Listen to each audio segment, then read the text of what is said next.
So Bogdan Bogdanovic is officially an Atlanta Hawk. The Kings declined to match the deal, and here we are. The Hawks offseason is over. It was a very eventful one.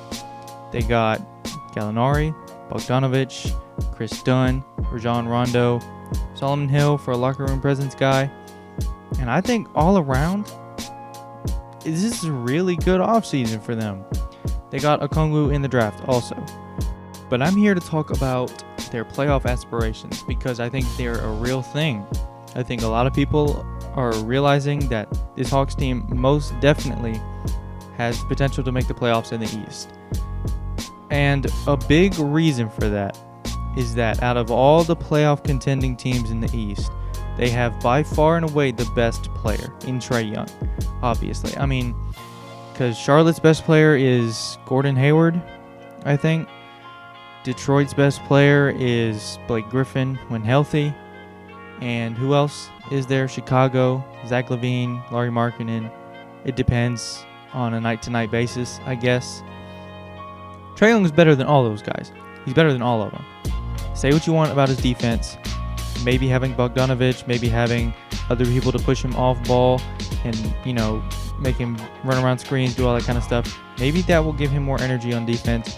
Maybe he'll try on maybe Rondo will get after him for not playing defense. I really hope that's what happens. I hope Rondo gets on him about not playing defense. Because that is something that you can't have your star player do, is just not try on defense. If Trae Young is a bad defender, he's a top 20 player in the league. Easily. His offense is so transcendent that if he is a bad defender, not historically bad, not one of the worst ever in the history of the NBA, but just a bad defender, Trae Young is a top 20 player in the league. His passing is on another level. He's a top 3 passer in the league. LeBron is the only one that I can think that is probably better than him. Chris Paul. So LeBron and Chris Paul, I think he's number 3. I think he's the 3rd best passer in the league. Say what you want. Just look at last year. He didn't have real NBA players on his roster. He was finding open dudes easily, left and right, through double teams, through traps. He was finding open guys. They just weren't hitting their shots. Now you have Gallo, you have Bogdanovic, you have a progressing John Collins, you have a progressing Hunter.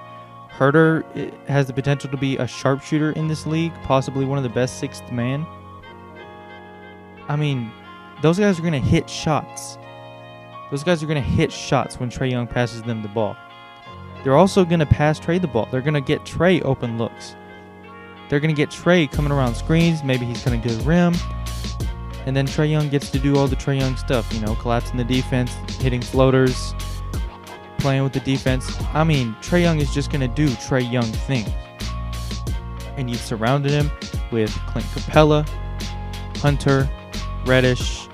Chris Dunn is one of the best guard defenders in the league. Throw him at the 2 spot sometimes.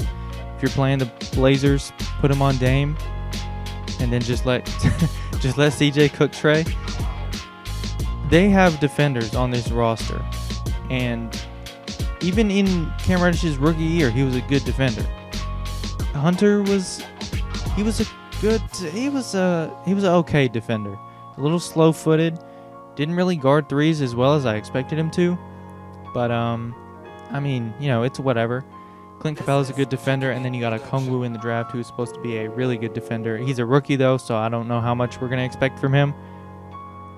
Either way, you've got a bunch of defenders around Trae Young, and now you have ball handlers and playmakers. Bogdanovic can create his own shot. His shot does not have to be created for him 100% of the time like some of these other guys do. Chris Dunn can handle the playmaking load. Well, can handle some of the playmaking load. Kevin Huerter is still progressing his game. Hopefully he can become somebody who can also create his own shot sometimes. Having all those guys around Trae be able to do that is going to help him even more. It's going to make his day easier. It's going to make him get easier looks. It's going to make it to where he doesn't have to have a sky-high usage rate. It's going to make it to where it's a more balanced attack and the offense is less predictable. And hopefully it'll preserve energy for Trae Young so he can try on the defensive end. Because that's really, really, really important that he does that. And if they do all that, and you know what? doesn't get any of the players, because that's certainly a possibility for any team in the NBA, is that somebody gets sick. So I'm hoping that doesn't happen. I'm trying to think about this like it won't, but it's a possibility that we kind of have to talk about. So barring any of that, barring another 25-game suspension from John Collins, barring something major, I think this team is definitely going to be in the playoffs. I think they're going to be better than Charlotte. Now, I will give Charlotte their credit. They were the 9 seed last year, and coming into the season, I thought they were going to be the worst team in the league. And they weren't like super great on either side of the ball, but they were the 9th seed. So I will give them credit for that, and they did get better this offseason. But like I said, the Hawks have the best player by far. So I'm going to put the Hawks above them. And now the Hawks have a real NBA roster. I mean, I've said it all before. And I think who are the playoff guarantees? The playoff guarantees: the Nets, the Bucks, the Sixers, the Raptors, the Celtics. What is that, 5? The Nets, did I say the Nets already? That's 6. Indiana, I guess, is a playoff guarantee. Maybe they fall apart. Maybe they trade. Maybe they trade Victor Oladipo. Maybe something happens. But, I mean, they're probably a guarantee. And then you've got teams like the Magic, Detroit, Chicago, the Hornets. They're all competing for that 8th spot. It's a tough race. I'm not saying it's going to be easy. But I've said it like 500 million times already. Trae Young is the best player out of all of those teams. So, I mean, you just I understand it's not a playoff series, but they still have the best player, and they have a real NBA roster, and it's going to allow for, I'm kind of repeating myself at this point. The offense is going to be way more versatile. The offense is going to be less predictable, and it's going to come easier. The defense is still a question. You have to see progression from Herter, Hunter, and Reddish. And Okongwu has to not be a mess. I don't think he'll be a mess, but rookies, rookies are going to be rookies.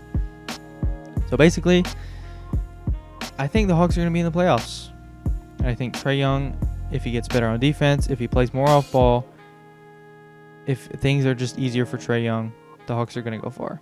So let me know what you think, because I'm sure some people know other teams better than I do. So if you enjoyed the video, though, consider leaving a like and subscribing to the channel. I greatly appreciate it. If you didn't like it, leave a dislike. And y'all have a good one.